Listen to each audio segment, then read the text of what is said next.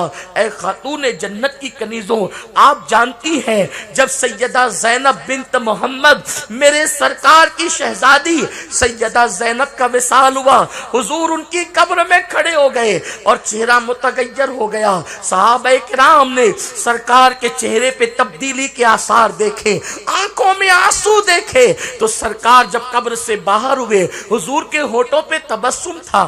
آقا سے پوچھا سرکار آپ زینب کی قبر میں اتر گئے اور آپ کا چہرے پہ تغیر کے آثار تھے، سرکار آپ کی آنکھ میں آنسو تھے۔ آقا فرماتے میرے صحابہ قبر نے میری بیٹی زینب کو دبانا شروع کیا تو میں اس کی قبر میں داخل ہو گیا، اور پھر قبر نے دبانا بند کیا تو پھر میں قبر سے باہر آیا اور میرے ہونٹوں پہ مسکراہٹ آئی۔ سرکار فرماتے ہیں اگر قبر کسی کو دبانے سے احتیاط کرتی تو وہ میری بیٹی زینب کو دبانے سے احتیاط کرتی۔ میں پوچھنا چاہتا ہوں لیکن حضور علیہ السلام نے یہ فرمایا قبر نیکوں کو بھی دباتی ہے اور قبر گنہگاروں کو بھی دباتی ہے، لیکن نیکوں کو ایسے دباتی ہے جیسے بلی اپنے بچے کو منہ میں اٹھاتی ہے، نیکوں کو قبر ایسے دباتی ہے، اور گناہگاروں کو کیسے؟ جیسے بلی چوہے کو اپنے منہ میں دباتی ہے۔ بلی اپنے بچے کو منہ میں اٹھاتی ہے تو انہی دانتوں سے اٹھاتی ہے، لیکن بچے کے جسم پر خراش تک نہیں آتی، کیونکہ بلی ممتا کے ساتھ اٹھاتی ہے نا بچے کو، اور چوہے کو ایسا پکڑتی ہے کہ اس کی گردن سے خون ٹپکنے لگتا ہے، یعنی دشمنی سے اٹھاتی ہے۔ میرے سرکار فرماتے ہیں کوئی سیدہ زینب کے بارے میں یہ نہ سوچے، سیدہ زینب بنت فاطمہ کے بارے میں کہ قبر نے ان کو عذاب کے طور پہ دبایا، نہیں، بلکہ آقا نے فرمایا قبر جب نیکوں کو دباتی ہے تو ایسے جیسے ماں اپنے بچھڑے ہوئے بچے کو آگوش میں دباتی ہے، اس شان سے۔ لیکن اللہ کے حبیب کے چہرے پہ تغیر کے آثار اس لیے تھے کہ قبر کے دبانے کے دو طریقے ہیں تاکہ میں اپنی بیٹی کے پاس پہنچ جاؤں۔ کہیں قبر دوسرے انداز سے تو میری بیٹی کو نہیں دبا رہی ہے۔ میرے پیارے آقا علیہ السلام کے پیارے دیوانوں، غیب دا نبی نے یہ پیغام صرف اس لیے دیا تاکہ امت کے لیے عبرت ہو جائے، ورنہ خدا کی عزت کی قسم اہل بیت سے جس کو نسبت ہو جاتی ہے ان کے کفن بھی میلے نہیں ہوتے۔ بات عذاب قبر کی نہیں کر رہا ہوں، لیکن یہ امت کی عبرت کے لیے ہے، امت کی تعلیم کے لیے ہے۔ آپ جانتے ہیں حضرت سعد ابن معاذ کا جب انتقال ہوا تو سرکار اس وقت بھی روئے۔ سرکار فرماتے اگر قبر کسی کو دبانے سے احتیاط کرتی تو سعد ابن معاذ کو نہ دباتی۔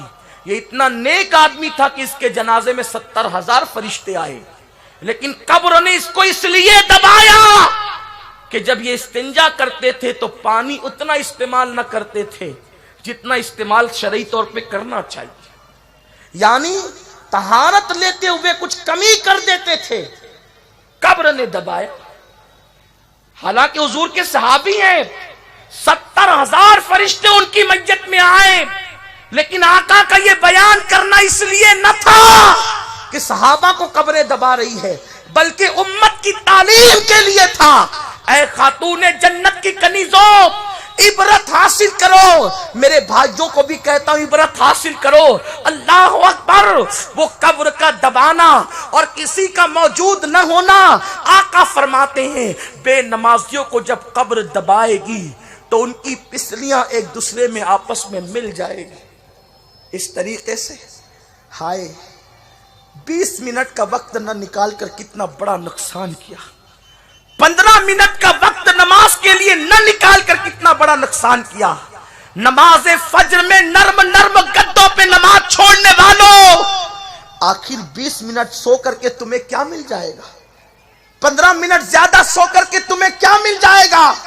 ہوش کے ناخن لو، جاگنا ہے جاگ لے، افلاک کے سائے تلے حشر تک سوتا رہے گا، خاک کے سائے تلے۔ آج اٹھ کر عبادت کر، فجر کی نیند قربان کر، راتوں کی نیند قربان کر، ورنہ جب مر کر کے مٹی کے نیچے دفن ہوگے تو پھر وہاں پڑے رہو گے، جسم سے بدبو آئے گی۔ اللہ اکبر، آج اپنی پسلی پر اگر لگ جائے تو کتنی تکلیف ہوتی ہے، پسلی زخمی ہو جائے تو اس کا آپریشن بھی لوگ نہیں کرنا چاہتے. کتنی تکلیف ہوتی ہے. میری قوم کی بچیوں، صنف نازک کہلانے والیوں، اگر کوئی تمہارے بدن پہ پتھر مار دے تو تم بے چین ہو جاتی ہو. اے میری قوم کی بیٹیوں، اے کنیزان فاطمہ، ذرا اپنے آپ پہ رحم کرو. اللہ کے حبیب نے فرمایا پسلیاں دبا دیتی ہے.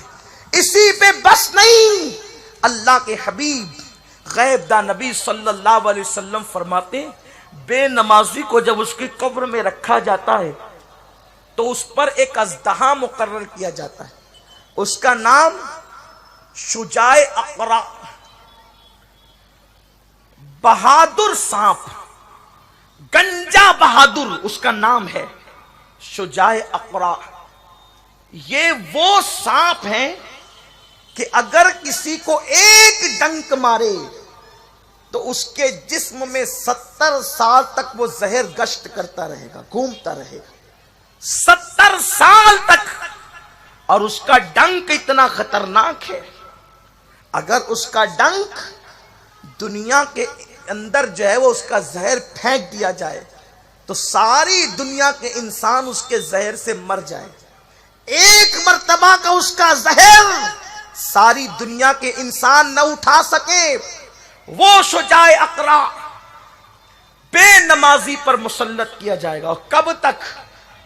فجر چھوڑی تو ظہر تک، ظہر چھوڑی تو عصر تک، عصر چھوڑی تو مغرب تک، مغرب چھوڑی تو عشاء تک، عشاء چھوڑی تو فجر تک. اللہ اکبر. سانپ کسی کو ڈسے، دنیا کا سانپ، تو انسان اس کے درد سے کبھی کبھی مر جاتا ہے. لوگ سانپ کا نام سن کر ڈرتے ہیں. ارے سانپ تو اپنی جگہ. مچھر کاٹتے ہیں تو لوگ مچھر کو کے کاٹنے کو برداشت نہیں کرتے. مچھر کاٹ رہے ہیں، یہ لاؤ وہ لاؤ، یہ اگربتی جلاؤ، وہ پنکھا لگاؤ، مچھر نہیں آنا چاہیے.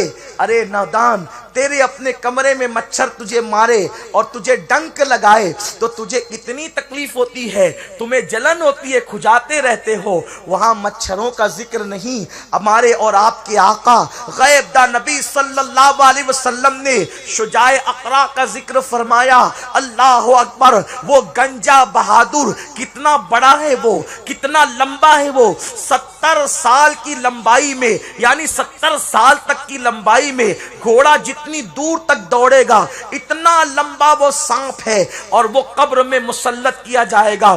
جتنی نمازیں چھوڑی ہے، اللہ اکبر. کاش ہم نماز کے لیے وقت نکالتے. اور یہ خاص طور پر عورتوں کا اجتماع ہے. میں اپنی ماؤں اور بہنوں سے کہتا ہوں، عورتیں زیادہ نخرہ کرتی ہے نماز پڑھنے میں. حضرت ہمارے پاس وقت نہیں، باپو وقت نہیں، سید صاحب وقت نہیں، مولانا وقت نہیں. میں پوچھتا ہوں آخر تمہیں کام کیا ہے جو کہتی ہو وقت نہیں؟ تمہارے پاس کام کیا ہے؟ ساری چیزیں تو ریڈی میڈ تمہارے گھر آتی ہے. اللہ نے کیسی سہولت کے دور میں پیدا کیا. کل تک کپڑے دھلنے کے لیے لوگ دھوبی گھاٹ پر جاتے تھے، دریاؤں پہ جاتے تھے.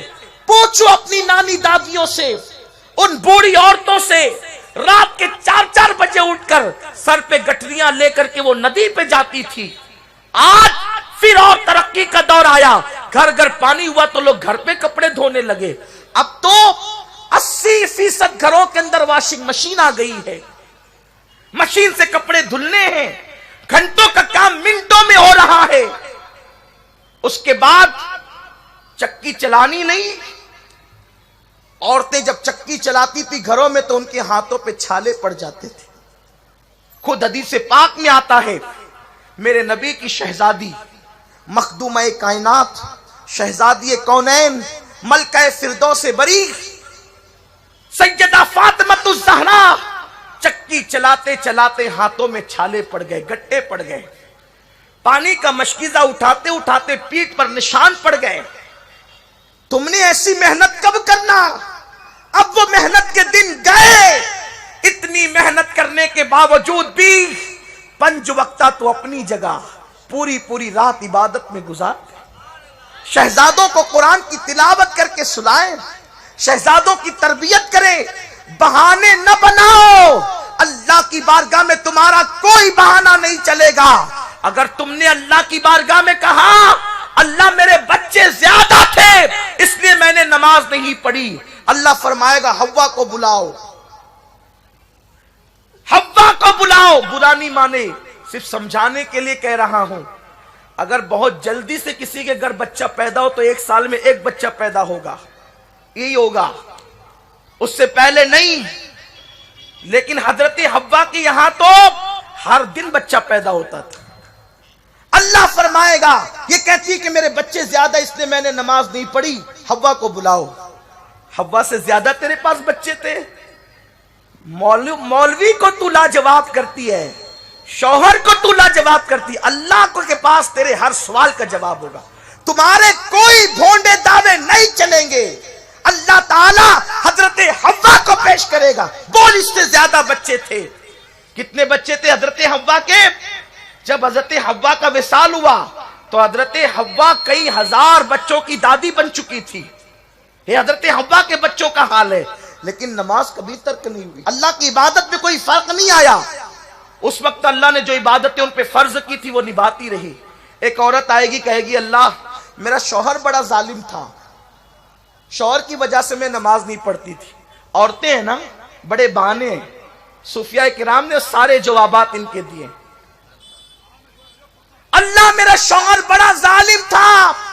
کتنا ظالم تھا؟ سالن میں نمک ہونے پہ مارتا تھا. اتنا ظالم تھا، مارتا ہی تھا نا. اللہ فرمائے گا بلاؤ آسیہ کو اور پوچھے گا پوچھ آسیہ سے کیا تیرا شوہر آسیہ کے شوہر سے زیادہ ظالم تھا؟ آسیہ کا شوہر کتنا ظالم تھا؟ جس کا نام فرعون، جس کو دنیا فرعون کہتی ہے. فرعون نے کیا کیا؟ آسیہ کو کہا آسیہ اللہ کی عبادت نہ کرنا. آسیہ نے کہا میں تو کروں گی. اس نے کہا دیکھ اگر تو نے اللہ کی عبادت کی انجام بھیانک ہوگا. آسیہ نے کہا جو چاہے کر لے خدا کی عبادت چھوڑ نہیں سکتی. اس نے کہا پھر دیکھ انجام کیا ہوتا ہے. اس نے حضرت آسیہ کو ہاتھ اٹھا کر کے دیوار سے ٹیک لگا کے کھڑا کر دیا. آسیہ کے ہاتھ اٹھ گئے. روایتوں میں آتا ہے آسیہ کی ہتھیلی میں اس نے کیل ٹھکوائی، آسیہ کے سینے میں کیل ٹھکوائے، آسیہ کے گھٹنوں میں کیل ٹھکوائے، آسیہ کے پنجوں میں کیل ٹھکوائے، اور آخری میں آسیہ جس پیشانی سے سجدے کرتی تھی اس پیشانی میں اس نے کیل ٹھکوائے اور ہر کیل ٹھکواتے ہوئے کہتا رہا اب بھی اللہ کی عبادت چھوڑ دے میں تجھے چھوڑ دوں گا. آسیہ نے کہا ایک جان کیا ہے، ہزاروں جان چلی جائے اللہ کی عبادت نہیں چھوڑ سکتی. اللہ فرمائے گا تیرا شوہر آسیہ سے زیادہ ظالم تھا. آسیہ کی یہی استقامت ہے، آسیہ کی یہی سجدے سے محبت ہے، آسیہ کی یہ اللہ سے محبت ہے کہ اللہ رب العزت نے اپنے محبوب سے کہلوایا کہ جنت میں جب آسیہ داخل ہوگی تو اللہ تعالیٰ آسیہ کا نکاح ہمارے آقا سے فرمائے گا. آسیہ جنت میں میرے حضور کے نکاح میں آئے گی اور حضور کی دلہن بننے کا شرف ان کو حاصل ہوگا. جو ازواج ہے وہ تو رہے گی لیکن کچھ اور بھی بڑھے گی. جیسے حضرت آسیہ حضور کے نکاح میں آئے گی، حضرت مریم بھی حضور کے نکاح میں آئے گی. اس طرح سے کچھ عورتوں کا ذکر آیا ہے. تو اللہ کے یہاں کوئی بہانہ نہیں چلے گا آپ کا، اس لیے بہانے نہ بناؤ. اگر اپنی آخرت اور دنیا کو بہتر بنانا ہے سچی توبہ کرو، نکلو بہانوں سے. حدیث پاک مزید اور بھی اس کی تشریح موجود ہے لیکن میں اپنی گفتگو کو سمیٹ لوں اور اپنی بہنوں کو یہ پیغام دے کر کے جاؤں. سنی دعوت اسلامی کا اجتماع صرف بھیڑ اکٹھا کرنے کے لیے نہیں ہے بلکہ زندگیوں میں انقلاب پیدا کرنے کی، زندگیاں بدلنے کے لیے ہے. اگر یہاں آنے والی بہنیں نماز کا شوق لے کر جاتی ہے تو مجھے امید ہے ہمارا آنا کامیاب، آپ کا آنا کامیاب، ہمارا بلانا کامیاب، آپ کا آنا کامیاب. بدلو اپنی زندگی کو. اور ایک بات بتاؤں، جب ماں نماز پڑھے گی نا تو اولاد کو نہیں کہنا پڑے گا نماز پڑھو، اولاد خود بخود نماز کی پابند ہوگی. بابا فرید کو نماز کا پابند ان کی امی نے بنایا، محبوب الہی کو نماز کا پابند ان کی امی نے بنایا، غوث الاعظم دستگیر کو نماز کا پابند ان کی امی نے بنایا. مائیں پابند بناتی ہے. پوری تاریخ آپ اٹھا کر کے دیکھ لیں.